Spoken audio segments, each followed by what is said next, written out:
Big boss മലയാളത്തിൻ്റെ ആദ്യ സീസണിലെ മത്സരാർത്ഥിയായിരുന്നു പേളിയും ശ്രീനിഷും. ഹൗസിൽ വെച്ചാണ് പ്രണയത്തിലായത്. പിന്നീട് ഇരുവരും വിവാഹിതരായി. മിനി സ്ക്രീൻ പ്രേക്ഷകരുടെ പ്രിയ താരമാണ് അനുമോൾ.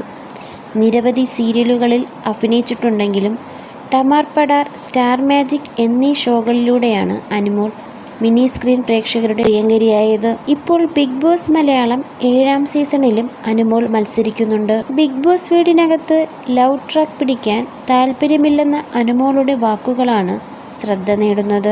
ആദിലയോട് സംസാരിക്കുന്നതിനിടയിലായിരുന്നു അനുമോളുടെ തുറന്നു പറച്ചിൽ. ലവ് ട്രാക്ക് പിടിക്കാൻ എനിക്ക് താല്പര്യമില്ല. ഇതിനുപറ്റിയ ആരും ഇല്ല ഇവിടെ. നമുക്ക് ഇഷ്ടമുള്ള ആരെങ്കിലും വേണ്ടേ? അങ്ങനത്തെ ടീംസ് ഒന്നും ഇവിടെയില്ല. ഇനി അങ്ങനെ പിടിക്കുകയാണെങ്കിലും ശ്രീനിഷും പേളിയും കല്യാണം കഴിച്ചതുപോലെ ആയിരിക്കും ഞാൻ. അതെ, ഷോയ്ക്കു വേണ്ടിയോ ചുമ്മാ ടൈം പാസിനു വേണ്ടിയോ ചെയ്യില്ല, അനുമോൾ പറഞ്ഞു. ബിഗ് ബോസ് മലയാളത്തിൻ്റെ ആദ്യ സീസണിലെ മത്സരാർത്ഥികളായിരുന്നു പേളിയും ശ്രീനിഷും. ഹൗസിൽ വെച്ച് പരിചയപ്പെട്ട ഇവർ പ്രണയത്തിലാവുകയായിരുന്നു.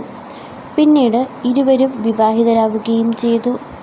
മഴവിൽ മനോരമയിലെ അനിയത്തി എന്ന സീരിയലിലൂടെയായിരുന്നു അനുമോളുടെ മിനി സ്ക്രീൻ അരങ്ങേറ്റം. തിരുവനന്തപുരത്തെ നെടുമങ്ങാട് ആര്യനാട് സ്വദേശിയാണ് അനുമോൾ. ഒരിടത്ത് ഒരു രാജകുമാരി, സീത തുടങ്ങിയ പരമ്പരകളിലൂടെ ശ്രദ്ധേയയായ കഥാപാത്രങ്ങളെ അനുമോൾ അവതരിപ്പിച്ചിരുന്നു.